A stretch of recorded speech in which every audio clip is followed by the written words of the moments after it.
November 8, 1951. Naval Air Test Center, Patuxent River, Maryland. Lieutenant Commander James Davidson pushed the throttle forward on the Grumman F9F Panther and felt 3,500 pounds of thrust answer. The jet, Bureau number 123067, had flown 42 test sorties in the past 6 weeks. This would be the 43rd and the last. The morning briefing had been precise. No one used the word crash. They called it a controlled deck engagement test, barrier impact evaluation, kinetic deceleration study, the language of engineers trying to solve a problem that had already killed 11 pilots in 18 months. The problem was simple. Jets were too fast for straight-deck carriers. The solution was not. Davidson had been flying for 9 years. He'd landed propeller fighters on escort carriers in the Pacific, where the deck pitched 12 degrees and spray obscured everything beyond 50 feet. He'd put a Corsair down on the Anzio with a dead engine and no hydraulics. He'd walked away from a barrier engagement on the Boxer when his tailhook snapped on touchdown. That accident had been different, unplanned, uncontrolled. The Corsair had hit the barrier at 92 knots and cartwheeled. Davidson had suffered 2 cracked ribs and a concussion. The aircraft was written off. Total loss, but the speed had been manageable. The forces survivable. A propeller fighter hitting a barrier was dangerous but within acceptable parameters. A jet was different. Everything about jets was different. He was the right man for this. That's what Captain Robert Dixon had told him 3 weeks earlier in the squadron ready room. Dixon had been matter-of-fact about it. They needed a pilot who could hit a specific point on the deck at a specific speed, with a specific descent rate, who could keep flying the aircraft all the way through impact, who wouldn't instinctively pull up when every nerve screamed to abort. They needed someone who could crash on purpose. The data was clear. By late 1951, jet aircraft changed everything about carrier operations. The F9F Panther approached at 112 knots, the F2H Banshee at 118, the F3D Skyknight at 126.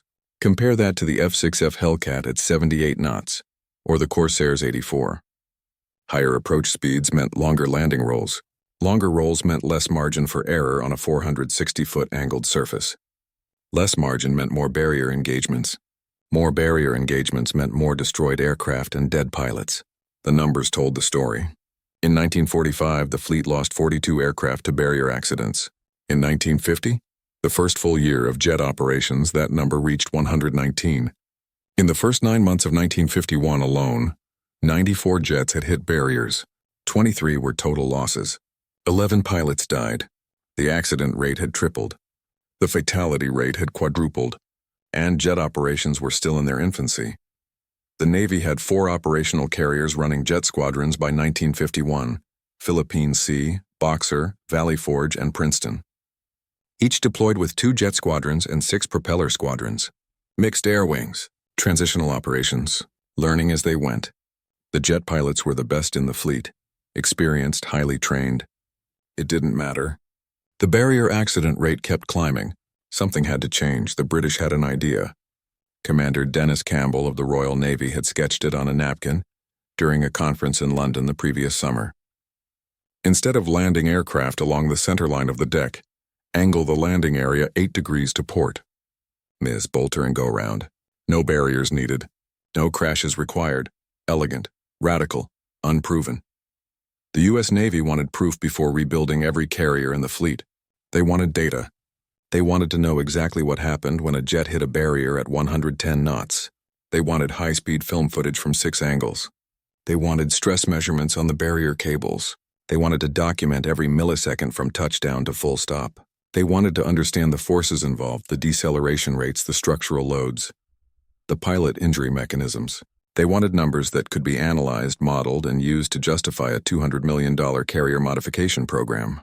They wanted Davidson to fly the test. The F9F sat on the runway at Patuxent with its nose pointed southeast. The November sky was gray. Visibility unlimited. Winds from the northwest at 8 knots. Temperature 42 degrees. Optimal conditions for destroying a $500,000 aircraft. The test setup had taken 3 weeks to build. A section of carrier deck had been constructed on the runway. A perfect replica of the landing area on the USS Midway, complete with arresting gear and barriers. The deck section measured 300 feet long by 60 feet wide. Authentic painted markings, authentic cable spacing, Authentic barrier positioning. The barriers were the Mark V nylon system, 12 cables strung between vertical stanchions designed to catch aircraft when the tailhook missed all 8 arresting wires. Each cable was 3 inches in diameter. Each stanchion stood 14 feet high. The system could theoretically stop 40,000 pounds of aircraft traveling at 120 knots. Theoretically, the barriers worked, usually. Sometimes the aircraft cartwheeled. Sometimes the wings failed. Sometimes the cockpit crushed. Sometimes the pilot survived. Today's test would measure exactly what forces occurred during barrier impact. The F9F carried 83 pounds of instrumentation, accelerometers mounted in the cockpit, wing roots, tail section, and landing gear. Strain gauges on the main spars. Load cells on the barrier stanchions. High-speed cameras surrounded the test deck. 6 Mitchell cameras running at 5,000 frames per second. Total film stock, 12,000 feet. Cost of the instrumentation package, $42,000, more than the pilot's annual salary. Engineers from Grumman, the Bureau of Aeronautics, and the Naval Air Test Center had calculated every variable: impact point, closure speed, angle of attack, descent rate, cable tension distribution, energy dissipation, airframe stress propagation. They'd built mathematical models. Run-slide rule calculations, predicted outcomes. But predictions weren't data. Data required a real aircraft hitting a real barrier at real speed. Davidson had practiced the approach 17 times over the past 5 days. Each time he'd made a low pass at the prescribed speed, altitude, and descent rate, then added power and climbed away. Each time the engineers refined their calculations. Each time Dixon watched from the tower and said nothing. The 17th practice run had been yesterday. Davidson had crossed the threshold at 113 knots, 1 knot high, and Dixon had made him do it again. Precision mattered. The test required exact conditions, controllable variables, repeatable methodology. The data would be useless if the approach speed varied by more than 2 knots, or the touchdown point deviated more than 10 feet. The 43rd sortie would be different.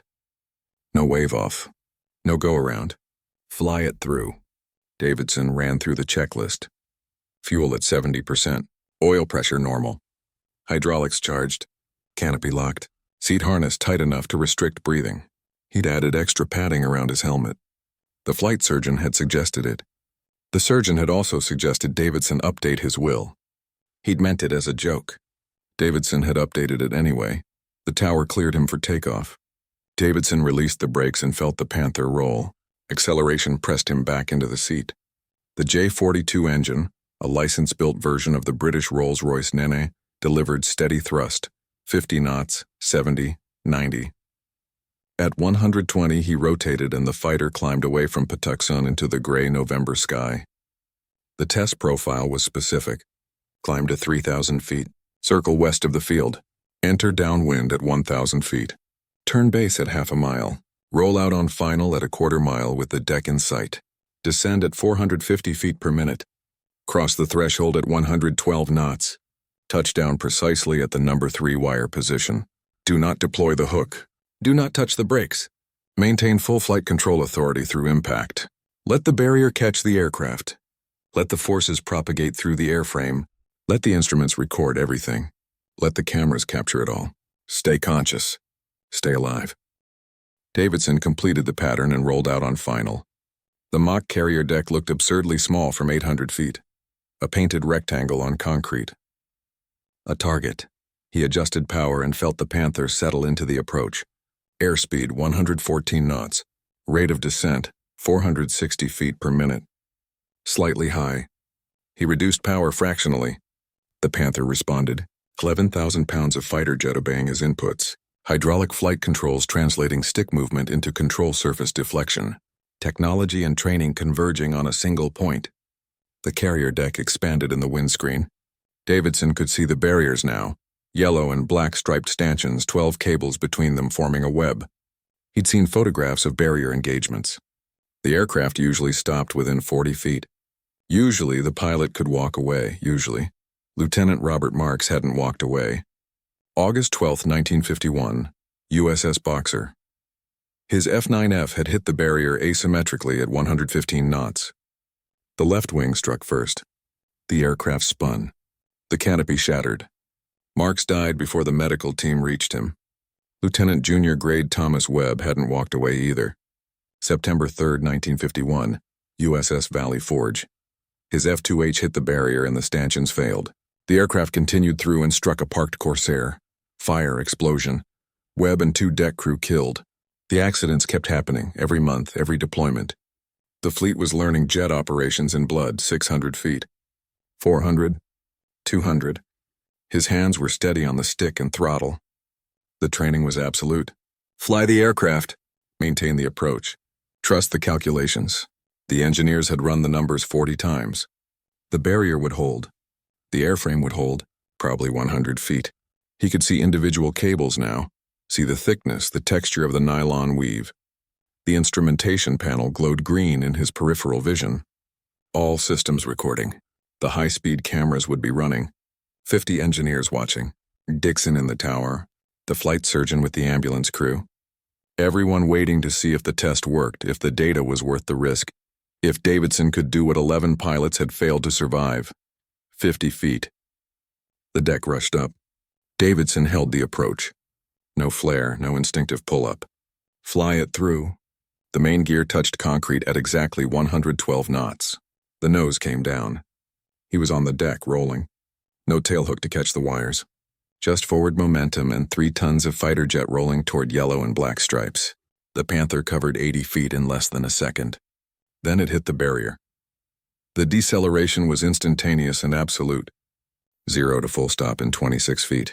Davidson's body crushed forward against the harness. His head snapped toward the instrument panel. The extra padding compressed. The canopy frame flexed. His vision went gray. The G-forces exceeded anything he'd experienced in combat. Harder than any carrier catapult launch. Harder than any arrested landing. Harder than pulling out of a dive at terminal velocity. Outside, the barrier cables cut into the Panther's wings and fuselage. Nylon stretched to maximum tension, 42,000 pounds per cable. The stanchions bent but held. The aircraft shuddered and screamed and stopped. Davidson couldn't breathe. The harness had compressed his chest.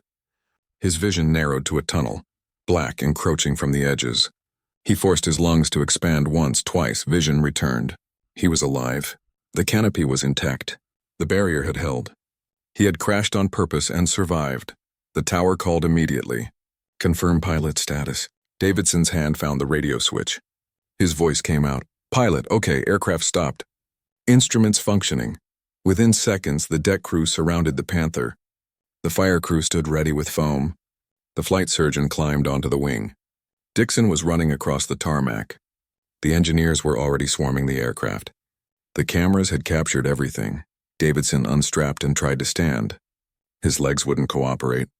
The flight surgeon steadied him. Easy, you just pulled 9 Gs, give it a minute. 9 Gs for almost a full second. The human body could survive it, barely. With proper restraint, with padding, with luck. Davidson's chest ached where the harness had caught him. His neck would be sore for days, probably whiplash, definitely bruising, but he was walking, breathing, conscious.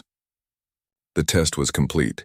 The engineers descended on the aircraft like archaeologists examining a fossil.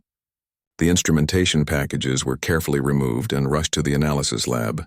The high-speed film went to processing. The barrier cables were measured and photographed. Every rivet on the Panther's airframe was inspected. Every weld.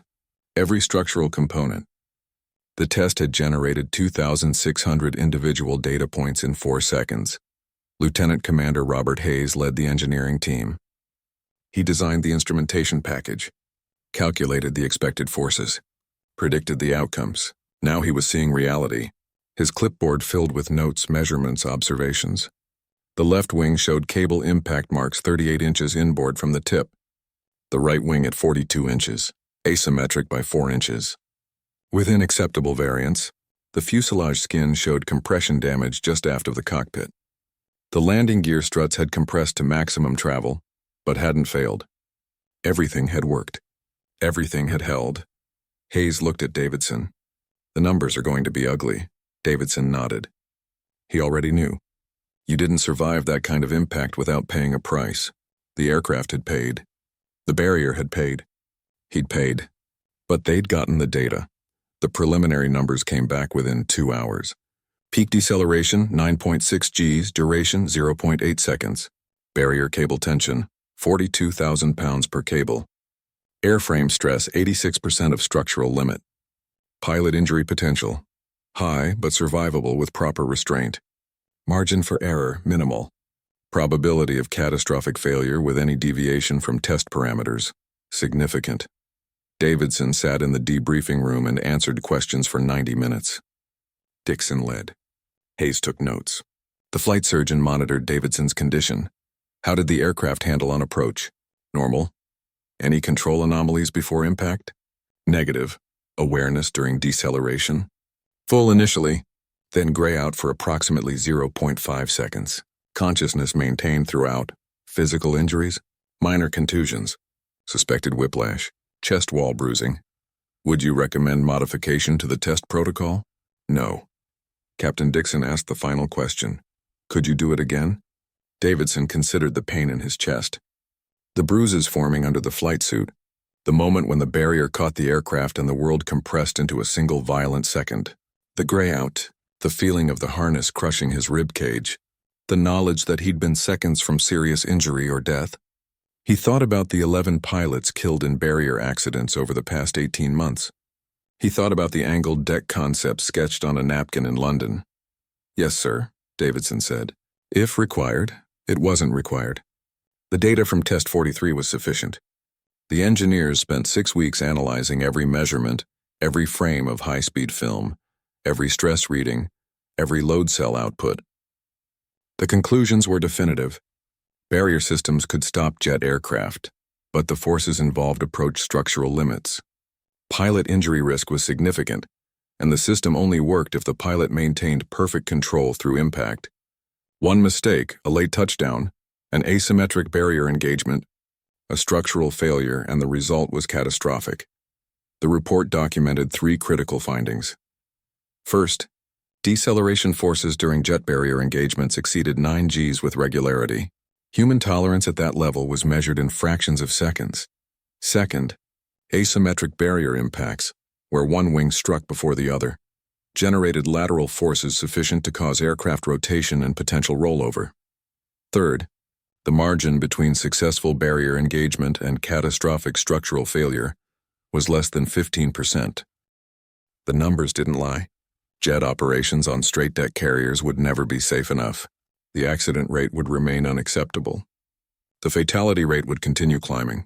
Every barrier engagement was a controlled crash. Every pilot who hit the barrier was gambling with forces that approached the limits of human and machine tolerance. The angled deck eliminated all of it. Bolter and go-around. No barriers needed. No controlled crashes required. The British tested the concept first. HMS Triumph received experimental deck markings in February 1952. Pilots made angled approaches and reported improved safety margins. The system worked exactly as Campbell had sketched. Landing aircraft approached at 8 degrees to the ship's center line. If the tailhook missed all the wires, the pilot could add power and bolter. The aircraft would pass down the angled deck and off the port side into clear air. No barriers, no impact, no 9G deceleration.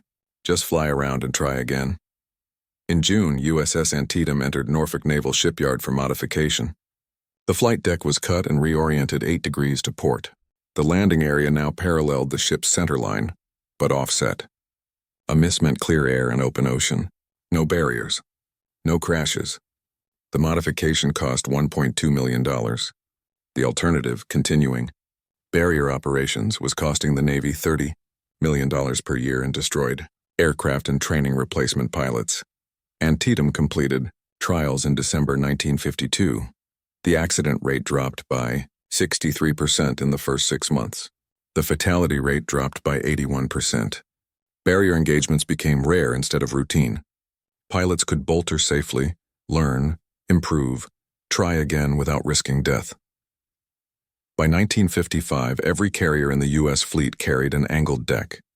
The British followed. The French. Eventually the Soviets. The modification became standard, universal.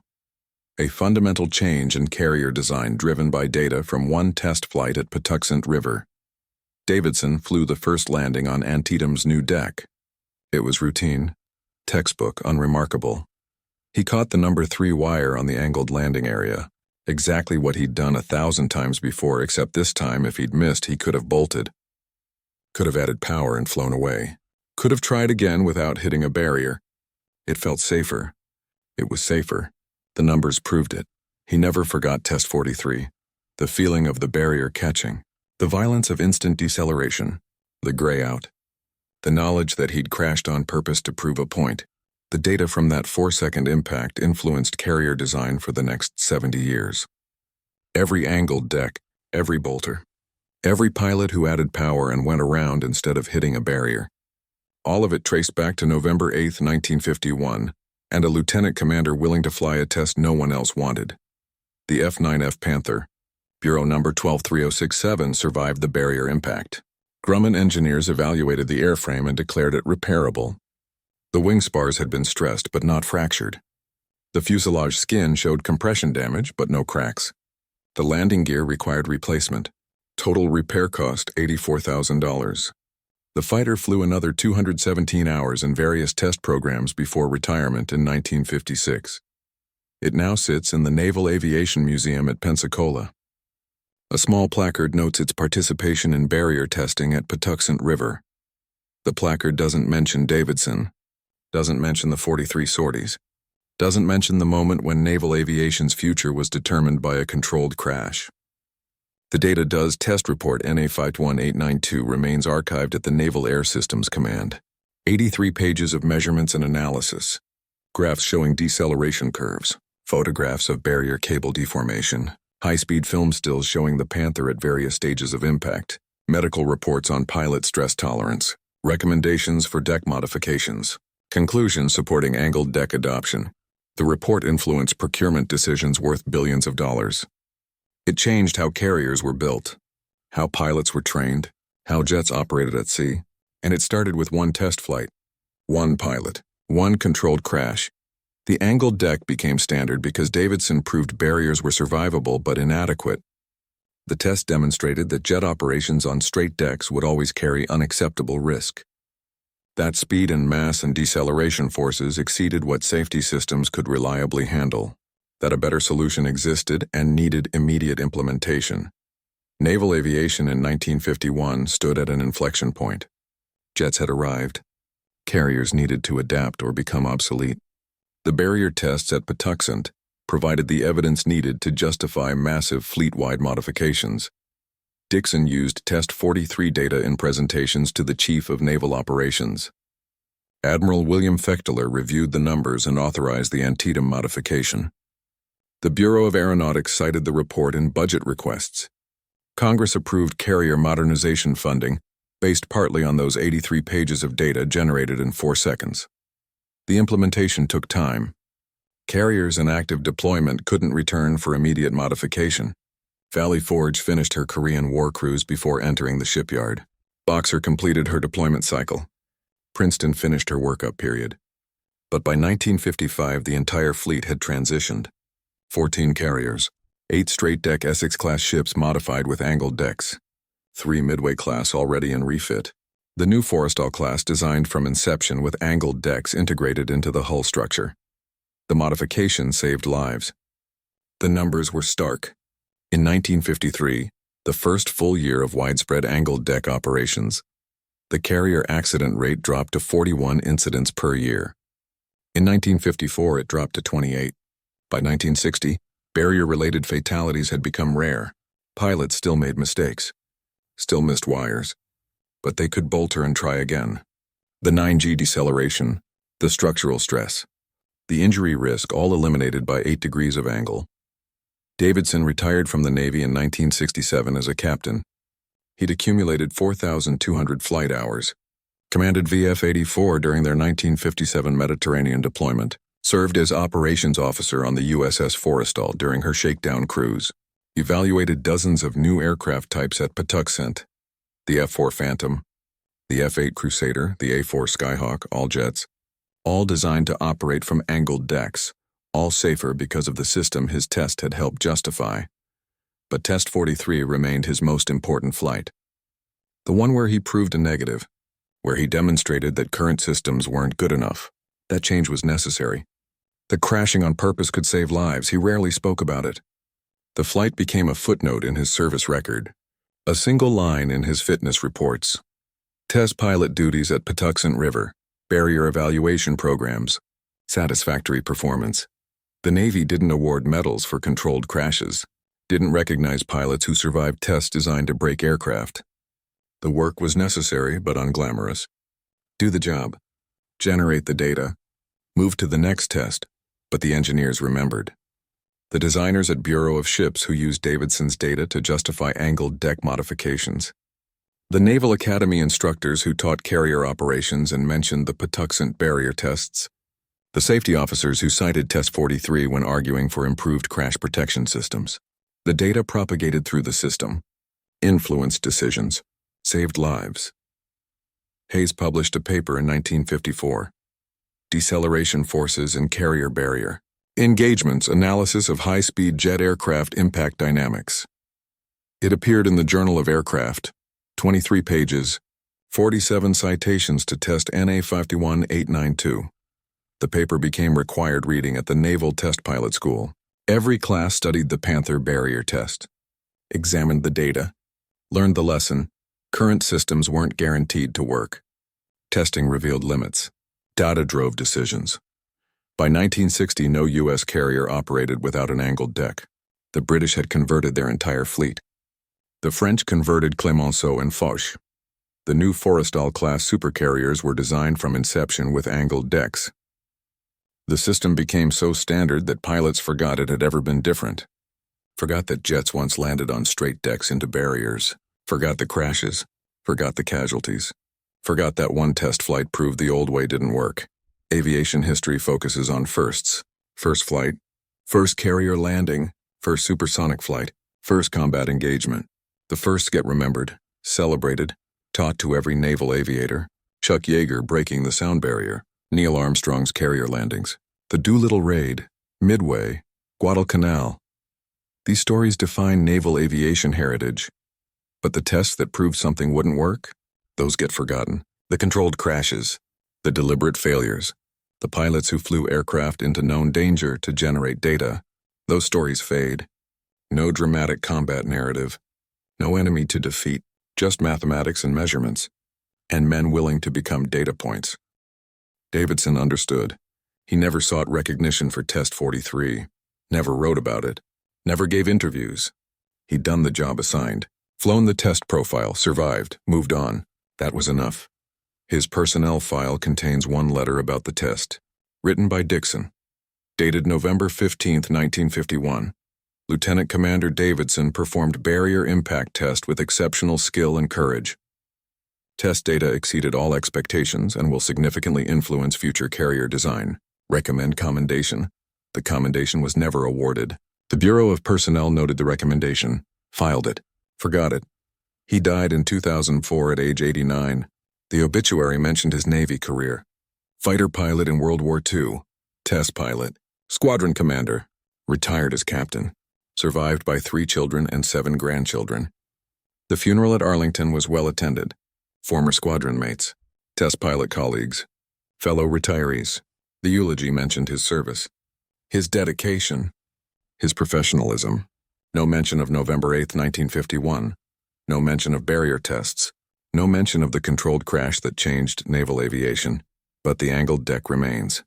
Every carrier, every approach, every bolter that lets a pilot add power and go around safely. The USS Gerald R. Ford, commissioned in 2017, carries an angled deck. The USS John F. Kennedy, under construction, carries an angled deck. Every carrier America will build for the next 50 years will carry an angled deck. The system works because someone proved the old system didn't. Because data from one test flight justified fleet-wide changes. Because a lieutenant commander was willing to crash on purpose. The F9F Panther sits in Pensacola. Museum visitors walk past it daily. They photograph the aircraft. Read the placard. Move on to more famous exhibits, the Blue Angels display. The Medal of Honor recipients. The famous aces. The fighter that changed naval aviation gets less attention. No dramatic combat history. No famous pilot. Just a test aircraft that hit a barrier at 112 knots and stopped in 26 feet. But the data it generated mattered. The measurements, the high-speed film, the proof that barriers couldn't safely stop jets. That proof drove change, justified modification, saved lives, hundreds of lives, maybe thousands. Every pilot who would have hit a barrier but bolted instead. Every aircraft that would have been destroyed but flew another sortie. Every family that didn't receive a notification of death in the line of duty. Naval aviation evolved because people like Davidson flew tests that weren't glamorous, weren't celebrated, weren't remembered. They generated data. They proved concepts. They found limits. They demonstrated that courage wasn't just dogfighting or bombing runs. Sometimes courage was pointing your aircraft at a barrier and holding the approach, knowing the impact was coming, flying it through anyway, because the test mattered, because the data was needed, because change required proof. Test 43 provided that proof, a controlled crash that demonstrated uncontrolled danger, a deliberate impact that prevented thousands of accidental ones, 4 seconds that influenced 70 years of carrier operations. The angled deck exists because someone was willing to prove the straight deck didn't work, because data matters, because sometimes you have to crash on purpose to save lives later. Davidson knew that on November 8, 1951, when he pushed the throttle forward and felt the Panther roll. He knew it when he turned final and saw the barriers. He knew it when the deck rushed up and the impact came and the world compressed into violent deceleration. He knew it when his vision grayed and his chest compressed and the harness crushed him forward into instruments that kept recording, even as he fought to stay conscious. He knew he was crashing for a reason, to prove a point, to generate data, to change naval aviation forever. The barrier held. The pilot survived. The data convinced admirals and engineers in Congress. The fleet changed course, literally 8 degrees to port. Angled decks from that day forward. Bolters instead of crashes, survival instead of casualties, all because one test flight proved the old way had to end. All because one pilot was willing to crash on purpose. All because data matters more than glory. The Panther sits in Pensacola. The museum is quiet today. A few visitors pass through. A family with 2 young boys stops at bureau number 123067. The father reads the placard aloud. Barrier testing. Patuxent River, 1951. The boys look bored. They want to see the Blue Angels jets. The fast ones. The famous ones. The family moves on, but the legacy remains. Every angled deck. Every safe bolter. Every pilot who adds power and goes around. Every life saved because the system changed, because someone proved it needed, to because controlled crashes demonstrated that uncontrolled ones were unacceptable. Test. 43. November 8, 1951, Patuxent River, 4 seconds that changed everything. The rest is data. Measurements, analysis, recommendations, implementation, results. The rest is naval aviation, safer, better, evolved because one man flew into a barrier to prove we needed something different, because the data was worth the risk, because sometimes the most important flights are the ones no one remembers.